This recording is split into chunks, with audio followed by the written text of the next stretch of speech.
End of season vibes to that one. Arsenal won, Brentford won. Not the most exhilarating performance. The result in the end, largely irrelevant, but frustrating, having gone 1-0 up, not to see the job through. We'll talk about that, some of the incidents from the game, how we look going into the Real Madrid second leg. But before we get into that, of course, if I could just quickly ask you to subscribe. We're on the way to 15,000 subscribers, which is crazy. And if you could like the video, it helps get it to more people. I'd be massively grateful. But look, let's get into it. We'll get, as we always do, because there's always at least one of them, we will get the controversial refereeing decision out of the way early doors. It's a red card. For me, it's a red card. At the time, inside the stadium, it looked incredibly reckless.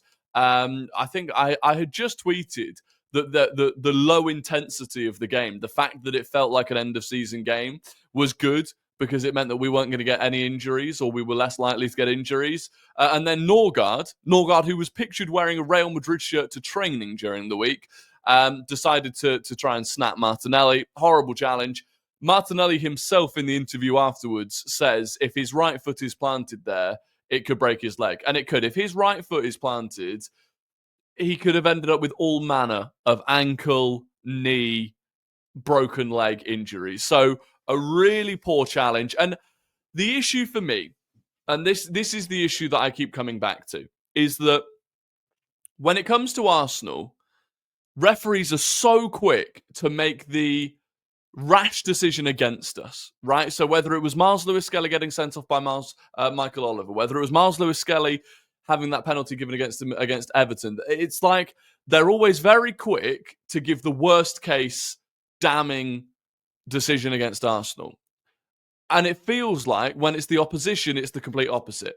They're never quick to give a penalty. They're never quick to bring out the red card. And because of the way VAR operates with the whole clear and obvious thing, so many of them never get overturned that if you just like for like compare Miles Lewis-Skelly's red card against Wolves, the one that got overturned, with that, the fact that a referee can pull out a yellow card for that one and a red card for that's the frustration for me. And I can only imagine the frustration for the players. Arteta was clearly very angry at that decision.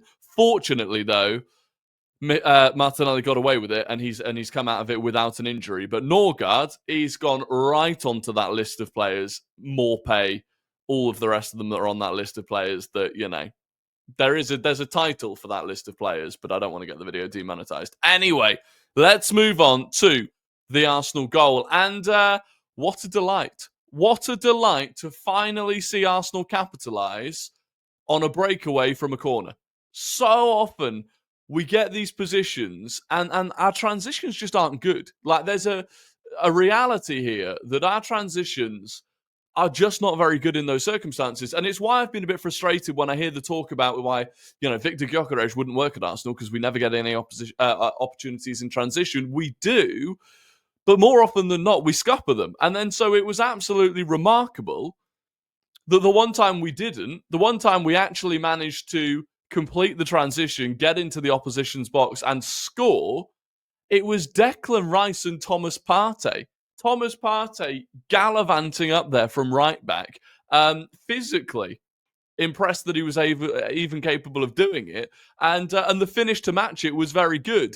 But the point here is, if Declan Rice and Thomas Partey can do that, then you best believe Nico Williams and Victor Gyökeres can do that. It helps the fact that people underestimate how quick Declan Rice is over ground. Over long distances, Declan Rice is a very quick runner. If you look at the first slide here, look, he picks the ball up, 10 yards outside our own box. There are two Brentford players ahead of him. He barely gets caught up, despite the fact that he's running the entire length of the pitch with the ball. And Rice today, I thought, was excellent, looked very confident, but it was a really nice goal. We go 1-0 up, and at that point, you do feel like we should see it through. I wanted to touch on this. Ethan Waneri, who I felt built into the game, started a little bit slowly, grew into it, started becoming more sort of active, more influential, and the disallowed goal. Obviously, this originally would have put us 1-0 up. This was in the first half, but it's a magical ball from Waneri. It's absolute. It could not be a better ball in. And unfortunately, Kieran Tierney, it's a brilliant header. It's a great finish. It's a wonderful moment. You're thinking, what a way to sign off for KT. but he's offside. And annoyingly, if he'd let it go, there's 3 players running in behind him. I think it was Zinchenko, Kivior, and maybe is that Partey at the back post, all running in behind him, all were onside, and all of whom it would have counted if they'd scored. But the point here is that ball in from Waneri. I mean, the opportunity it creates is absolutely outrageous. Then, of course, we go and equalise. We don't go and equalise. Brentford go and equalise. We go and concede, and it's a bit sloppy for me.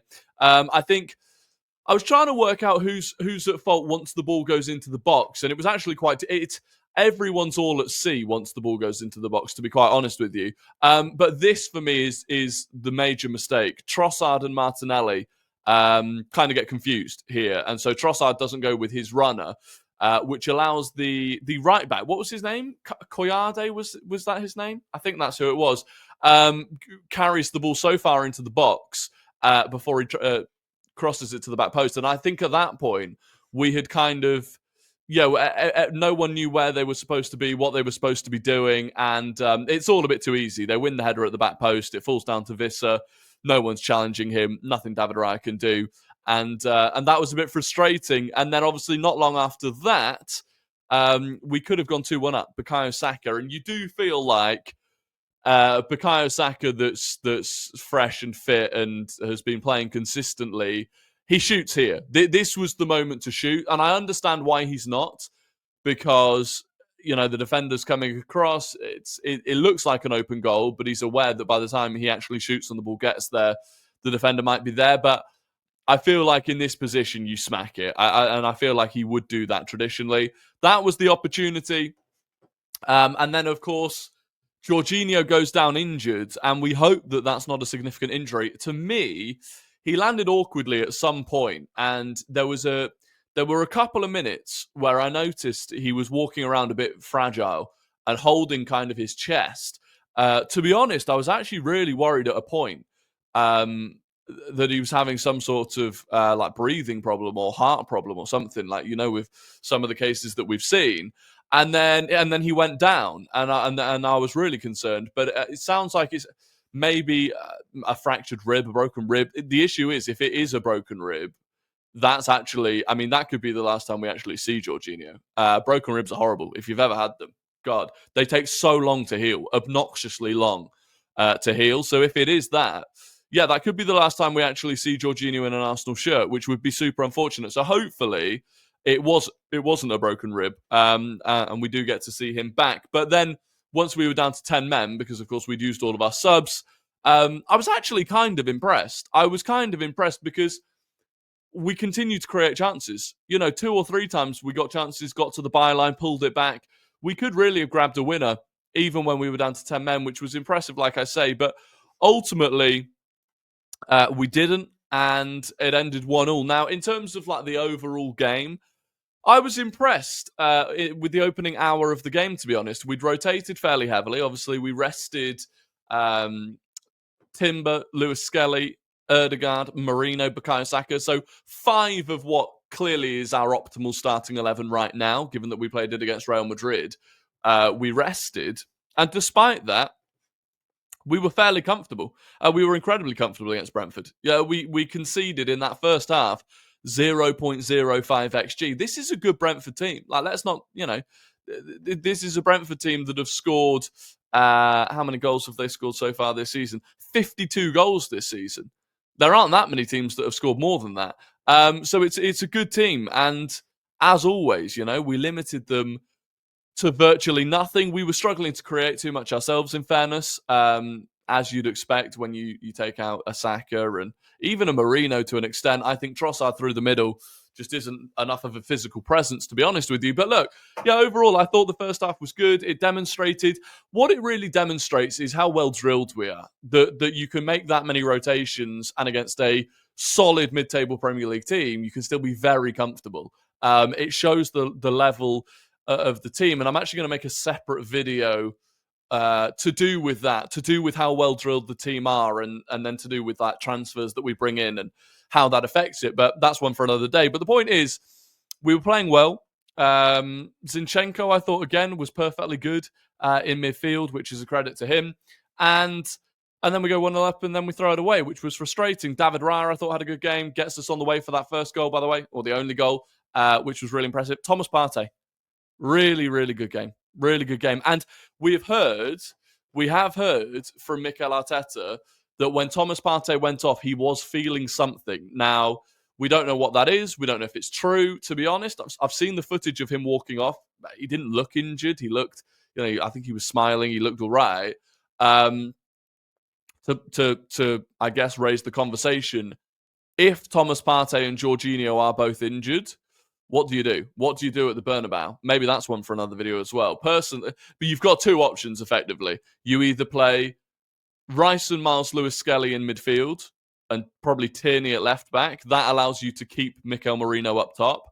Or you play Rice as the 6, Merino as the 8, and play Trossard through the middle up top. They're the two options that you'd have effectively. Let me know in the comments which one of those you'd prefer. But hopefully, Thomas Partey isn't injured and it's not particularly something we need to worry about. Tierney, I thought, had a solid game. Credit to him. Saliba, by the way, on the ball today. I wonder if it says how many successful dribbles he had.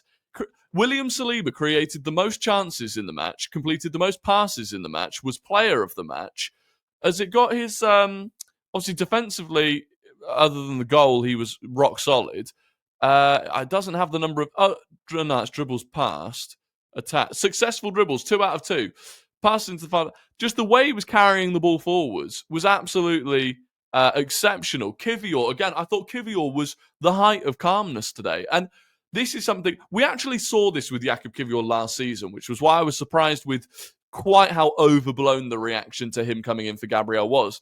We saw that when he got a run of games last season, that period between like January and the Champions League games against Bayern, where he played 8 or 9 games in a row at left back. We saw the way he grew into that, let alone at left centre-back, which is his actual position. And you can tell straight, give him a bit of consistency, a bit of game time. He's looking far calmer, far more confident. And really, that is what we need going into the Real Madrid game. And I think that's why he was partnered alongside Saliba again, and neither of them were rested. But good performance from him. Like I said, solid performance from Kieran Tierney. He definitely shows the advantages to having a player that will just bomb up and down the left-hand side as a fullback. It is something that I think we should potentially look at bringing in just as an option to have in the squad. Like I said, Zinchenko, solid performance.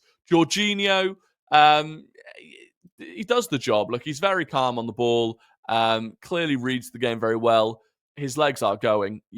No mistakes today. Declan Rice, excellent. Waneri, like I said, felt like he grew into the game. Moments of magic. The big difference between him and Bukayo Saka is with Saka, you have what feels like a constant threat. Throughout a 90-minute game, Saka is constantly a threat. Waneri kind of fades in and out of that, but that's to be expected for a guy that just turned 18. You think back to when Saka was 18, he certainly didn't perform with the consistency he does now. Trossard, he was all right. He created some moments, had a couple of decent efforts on goal, but ultimately, I do really feel like we need Mikel Merino up top again against Real Madrid.